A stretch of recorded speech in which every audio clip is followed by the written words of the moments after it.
పేదవాడి పట్ల, మధ్యతరగతి వర్గాల పట్ల, ప్రజల పట్ల సానుకూల దృక్పథం ఉన్నటువంటి నాయకుడు జగన్మోహన్ రెడ్డి గారు. సచ్చో పుచ్చో మోసగాడో వెన్నుపోటుదారుడో జనాలకి మాయమాటలు చెప్పి అధికారాన్ని వచ్చి అధికారం 5 ఏళ్లు అనుభవించి పోతా పోతా ఏదో డబ్బులేస్తున్నాడు.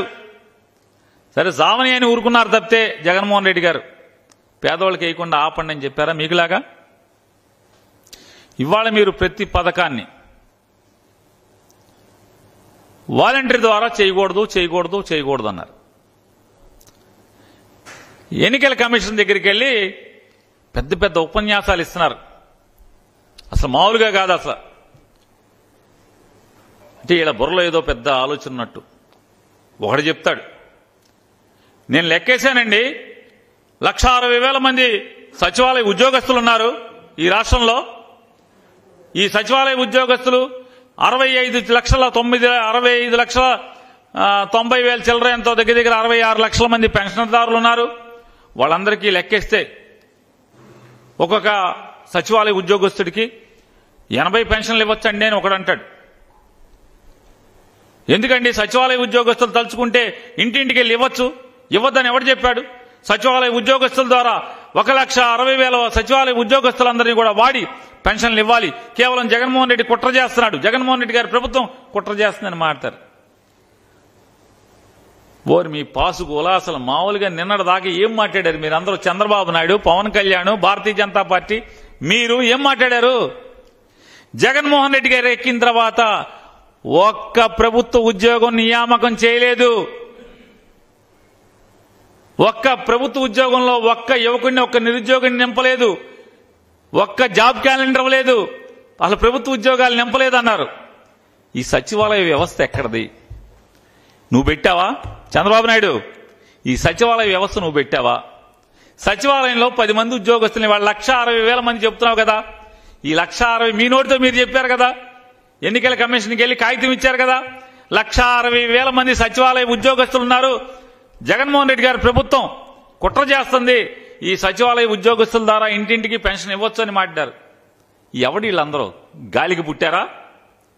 ఎక్కడి నుంచి వచ్చినాయి? ఇవాళ ఎన్నికల కమిషన్ ఏమన్నా నియామకం చేసిందా ఈ 1,60,000 మందిని? ఎవరు వీళ్ళు? 4 ఏళ్ల క్రితం 4.5 సంవత్సరాల క్రితం వీళ్ళందరూ ముక్కుపచ్చలారన్నటువంటి, అప్పుడే కాలేజీలోంచి కాలు బయట పెడుతున్నటువంటి ఇంజనీరింగో, డిగ్రీనో, పోస్ట్ గ్రాడ్యుయేషనో చదివి అప్పుడే సర్టిఫికెట్లు తీసుకుని తలతల్లాడేటువంటి, అప్పుడే కొత్త సర్టిఫికెట్లు తీసుకుని సమాజంలోకి అడుగుపెట్టినటువంటి వీళ్ళందరూ కూడా చదువుకున్నటువంటి డిగ్రీ హోల్డర్స్. నయా పైసా లంచం లేకుండా, తప్పులు లేకుండా, మెరిట్ ఆధారంగా క్యాస్ట్ రోస్టర్ ప్రకారం ఈ 1,60,000 మీరు మీ నోటితో నిన్నటి దాకా జగన్ ఒక్క ఉద్యోగం ఇవ్వలేదు, ఈ రాష్ట్రంలో నిరుద్యోగ యువతని అన్యాయం చేశాడని మీ నోటితో మీరు నాటినటువంటి మీ నోళ్లతోనే. దేవుడు ఉన్నాడు పైన. జగన్మోహన్ రెడ్డి గారు చెప్తాడు కదా దేవుడు ఉన్నాడని.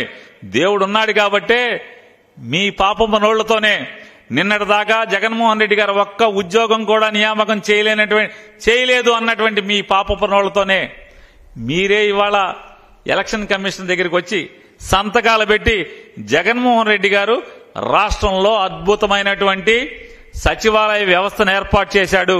ఆ సచివాలయాల్లో 1,60,000 మంది ప్రభుత్వ ఉద్యోగుల్ని నియామకం చేశాడు.